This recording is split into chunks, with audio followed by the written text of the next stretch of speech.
नमस्कार, प्रणाम। आप लोग के बीच हम लेकर आ चुके हैं क्लास 12th के हिंदी का क्रैश कोर्स वाला सभी ऑब्जेक्टिव प्रश्न जो आप लोग के बीच हम लेकर आ चुके हैं। चलिए हम ऑब्जेक्टिव की तरफ चलते हैं ज्यादा समय न गंवाते हुए। तो हमारा फर्स्ट नंबर प्रश्न है, बातचीत साहित्य की कौन सी विद्या है? तो बातचीत जो है साहित्य की ललित निबंध है। ऑप्शन नंबर हो जाएगा डी, ललित निबंध। चलिए आज दूसरा प्रश्न है मेरा, बालकृष्ण भट्ट किस युग के निबंधकार थे? तो बालकृष्ण भट्ट जो थे भारतेंदु युग के निबंधकार थे। चलिए अगला प्रश्न की ओर चलते हैं। अगला प्रश्न है मेरा, मनुष्य की बातचीत का उत्तम तरीका क्या है? तो आवक होकर अपने आप से बात करना मनुष्य का उत्तम तरीका होता है। ऑप्शन नंबर हो जाएगा डी। चलिए अगला प्रश्न की ओर चलते हैं। अगला प्रश्न है मेरा, संवाद में सबसे महत्वपूर्ण क्या है? तो संवाद में सबसे महत्वपूर्ण आत्मीयता है। ऑप्शन नंबर हो जाएगा सी। चलिए अगला प्रश्न की ओर चलते हैं। अगला प्रश्न है मेरा, बालकृष्ण भट्ट का जन्म कब हुआ था? बालकृष्ण भट्ट का जन्म 23 जून 1844 को हुआ था। ऑप्शन नंबर बी हो जाएगा। चलिए अगला प्रश्न की ओर चलते हैं। अगला प्रश्न है मेरा, संयोगिता स्वयंवर रचना है। संयोगिता स्वयंवर किसकी रचना है? तो श्रीनिवास दास की। ऑप्शन नंबर हो जाएगा सी। चलिए अगला प्रश्न की ओर चलते हैं। अगला प्रश्न की ओर चलते हैं। अगला प्रश्न है मेरा, कौन सी रचना बालकृष्ण भट्ट की नहीं है? तो ये जो परीक्षा गुरु है वो बालकृष्ण की भट्ट की नहीं ही है।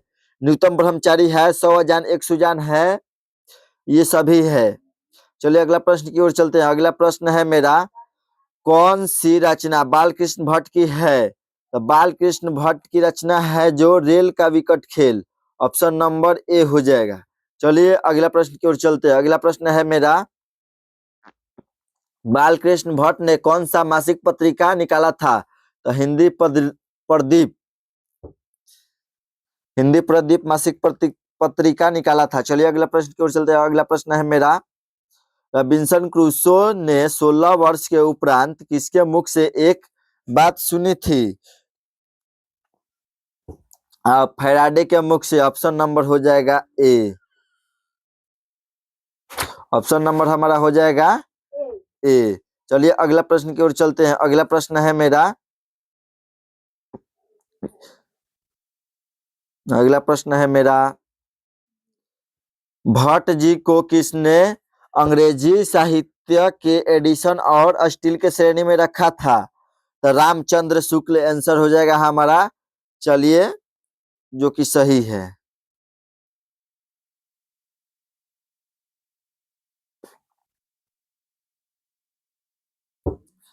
चलिए अगला प्रश्न की ओर चलते हैं। अगला प्रश्न है मेरा, बालकृष्ण भट्ट का निवास स्थान कौन सा है? बालकृष्ण भट्ट थे, उनका निवास स्थान कहाँ था?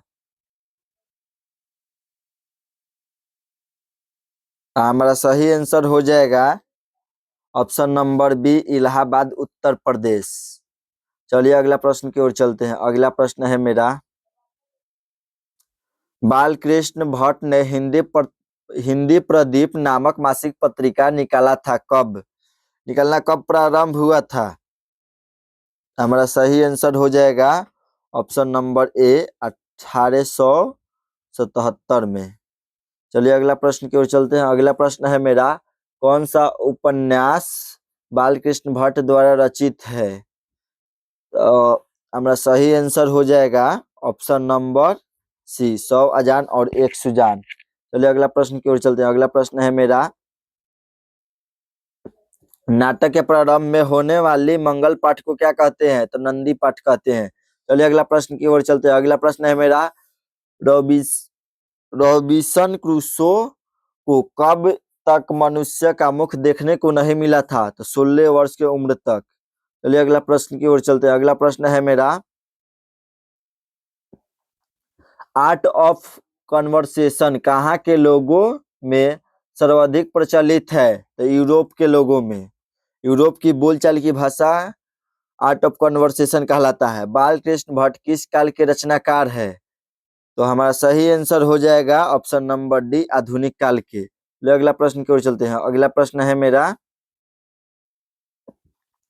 हिंदी कहानी के विकास में मील का पत्थर कौन सा कहानी मानी जाती है? तो उसने कहा। ऑप्शन नंबर ए, उसने कहा था कैसी कहानी है? युद्ध की कहानी, दिव्य प्रेम की कहानी, प्रेम पर बलिदान होने की कहानी? तो इनमें से सभी हो जाएगा ऑप्शन नंबर डी। चलिए अगला प्रश्न है मेरा, गांव का घर का कवि कौन है? गांव का घर का कवि कौन है? तो ज्ञान इंद्रपति। ऑप्शन नंबर हो जाएगा ए। चलिए अगला प्रश्न की ओर चलते हैं। अगला प्रश्न है मेरा, उसने कहा था किस प्रकार की कहानी है? कर्म प्रधान है। ऑप्शन नंबर हो जाएगा बी। चलिए अगला प्रश्न की ओर चलते हैं। उसने कहा था कहानी के नायक कौन है? तो लहना सिंह। ऑप्शन नंबर हो जाएगा ए। चलिए अगला प्रश्न की ओर चलते हैं। उसने कहा था किस वर्ष की रचना है? 1915 की। अगला प्रश्न की ओर चलते हैं। अगला प्रश्न है मेरा, लहना सिंह किस कहानी का पात्र है? उसने कहा था। चंद्रधर शर्मा गुलेरी किसके अभिभावक बनकर मेयो कॉलेज जमेर में आए थे? तो हमारा इसका सही आंसर हो जाएगा option number C, Khetri. Option number हो जाएगा सी, खेतरी के नाबलिंग राजा जय सिंह के। ऑप्शन नंबर हो जाएगा सी। चलिए अगला प्रश्न की ओर चलते हैं। अगला प्रश्न है मेरा, उसने कहा था शीर्षक कहानी में यह किसने कहा कि उद, उद्यमी उठ सिगरी में कोयला डाल? तो हमारा सही आंसर हो जाएगा ऑप्शन नंबर बी, सूबेदार हजारा सिंह ने। अगला प्रश्न की ओर चलते हैं। सूबेदारनी किस कहानी की पत्रा है? उसने कहा था। वजीरा सिंह किस कहानी की पात्र है? ऑप्शन नंबर हो जाएगा ए, उसने कहा था। चलिए अगला प्रश्न की ओर चलते हैं। निमोनिया से निमोनिया से मरने वाले को मुरब्बा नहीं मिला करते, यह यह उक्त किस शीर्षक पाठ से लिया गया है? तो ऑप्शन नंबर हो जाएगा ए, उसने कहा था। उसने कहा था कहानी में किस शहर का चित्रण किया गया है? तो अमृतसर। ऑप्शन नंबर हो जाएगा ए, अमृतसर। लहना सिंह के गांव का क्या नाम था? हमारा सही आंसर हो जाएगा इसका ऑप्शन नंबर बी, माझे। चलिए अगला प्रश्न की ओर चलते हैं। अगला प्रश्न है मेरा, लहना सिंह किस पद पर था? तो लहना सिंह जो था वो जमदार के पद पर था। ऑप्शन नंबर हो जाएगा ए। चलिए अगला प्रश्न की ओर चलते हैं। अगला प्रश्न है मेरा, लहना सिंह की मृत्यु किसके गोद में हुई थी? तो वजीरा सिंह के गोद में हुई थी लहना सिंह की मृत्यु। चलिए अगला प्रश्न की ओर चलते हैं। अगला प्रश्न है मेरा, पलटन का विदूषक कौन था? तो हमारा सही आंसर हो जाएगा option number C, Wazira Singh. अगला प्रश्न है मेरा, भारतीय सिपाहियों का किसके साथ संघर्ष था? जो भारतीय सिपाही थे उनका किसके साथ संघर्ष था? तो हमारा सही आंसर हो जाएगा जर्मनी के साथ। ऑप्शन नंबर हो जाएगा डी। चलिए अगला प्रश्न है, जर्मन लेफ्टिनेंट को किसने मार गिराया था? तो लहना सिंह ने। Option number C, Sikh rifle Sikh rifle के जमदार लहना सिंह का नंबर क्या था? Option number A, 77।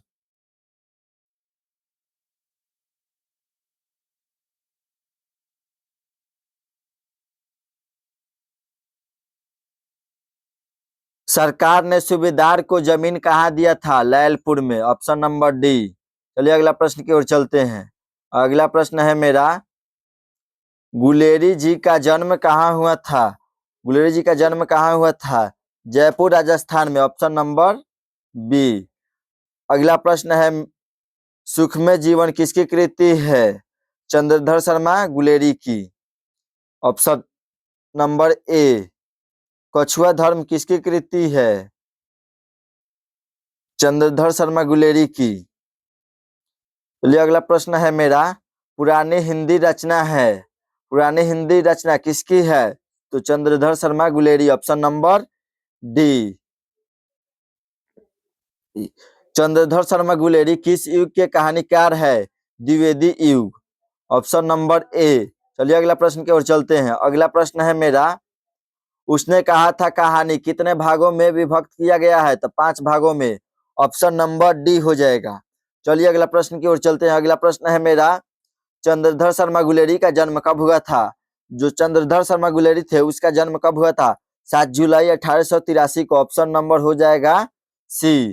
चलिए अगला प्रश्न की ओर चलते हैं। अगला प्रश्न है मेरा, किसने कहा था अभी ना जाने कितने मीलों देश की जनता को जाना है? जवाहरलाल नेहरू, ऑप्शन नंबर हो जाएगा सी। चलिए अगला प्रश्न की ओर चलते हैं।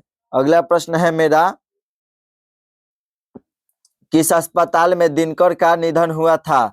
Willingdon nursing home, option number हो जाएगा डी। चलिए अगला प्रश्न की ओर चलते हैं। अगला प्रश्न है मेरा, जयप्रकाश नारायण को किसका दलाल कहा गया है? अमेरिका का दलाल कहा गया है। जयप्रकाश जयप्रकाश नारायण के स्वास्थ्य पर निगरानी रखने वाले डॉक्टर का नाम क्या था? तो डॉक्टर रहमान, ऑप्शन नंबर ए हो जाएगा। चलिए अगला प्रश्न को चलते हैं। अगला प्रश्न है मेरा, जय जयप्रकाश जयप्रकाश जी को किसका भाषण सुनकर अमेरिका जाने की प्रेरणा मिली? तो हमारा सही आंसर हो जाएगा, ऑप्शन नंबर हो जाएगा हमारा बी, स्वामी सत्यदेव जी की, स्वामी सत्यदेव जी। चलिए अगला प्रश्न की ओर चलते हैं। अगला प्रश्न है मेरा, फ्री प्रेस के मालिक कौन था? तो सदानंद जी, ऑप्शन नंबर हो जाएगा सी। चलिए अगला प्रश्न की ओर चलते हैं। अगला प्रश्न है मेरा, ब्रेन ऑफ बॉम्बे किसे कहा जाता है? उमा शंकर दीक्षित को, option number A. Jayaprakash Narayan ने आईएससी की परीक्षा कहाँ से पास किया था? तो ऑप्शन नंबर हो जाएगा बिहार विद्यापीठ, ऑप्शन नंबर डी। चलिए अगला प्रश्न की ओर चलते हैं। जयप्रकाश जी मार्क्सवादी कब बने? तो हमारा सही आंसर हो जाएगा 1924। चलिए अगला प्रश्न की ओर चलते हैं। फणीश्वर नाथ रेणु की पुस्तक है कौन सा? तो ऑप्शन नंबर हो जाएगा बी, कुरुक्षेत्र। चलिए अगला प्रश्न की ओर चलते हैं। अगला प्रश्न है मेरा, 1974 में बिहार प्रदेश के मुख्यमंत्री कौन थे? हमारा सही आंसर हो जाएगा अब्दुल गफूर। चलिए अगला प्रश्न की ओर चलते हैं। अगला प्रश्न है मेरा, जयप्रकाश नारायण का जन्म कब हुआ था? तो जो जयप्रकाश नारायण का जन्म 11 अक्टूबर 1902 में हुआ था, ऑप्शन नंबर ए हो जाएगा। चलिए अगला प्रश्न की ओर चलते हैं। अगला प्रश्न है मेरा,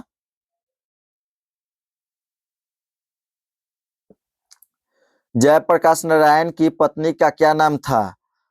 तो जयप्रकाश की पत्नी का नाम प्रभावती देवी था, ऑप्शन नंबर हो जाएगा ए। अगला प्रश्न की ओर चलते हैं। अगला प्रश्न है मेरा, रिकंस्ट्रक्शन ऑफ इंडिया पॉलिटी किसकी रचना है? तो हमारा सही आंसर हो जाएगा जयप्रकाश नारायण। प्रजा सोशलिस्ट पार्टी का गठन कब हुआ था? हमारा सही आंसर हो जाएगा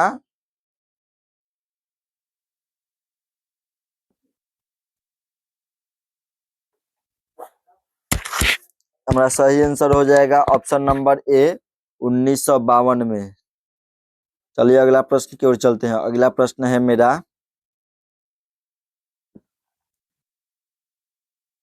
जयप्रकाश नारायण को भारत रत्न की उपाधि कब दी गई थी? उनका 1998 में दिया गया था। ऑप्शन नंबर हो जाएगा बी। चलिए अगला प्रश्न की ओर चलते हैं। अगला प्रश्न है मेरा, उर्वशी किसकी कृति है? उर्वशी जो है वो किसकी कृति है?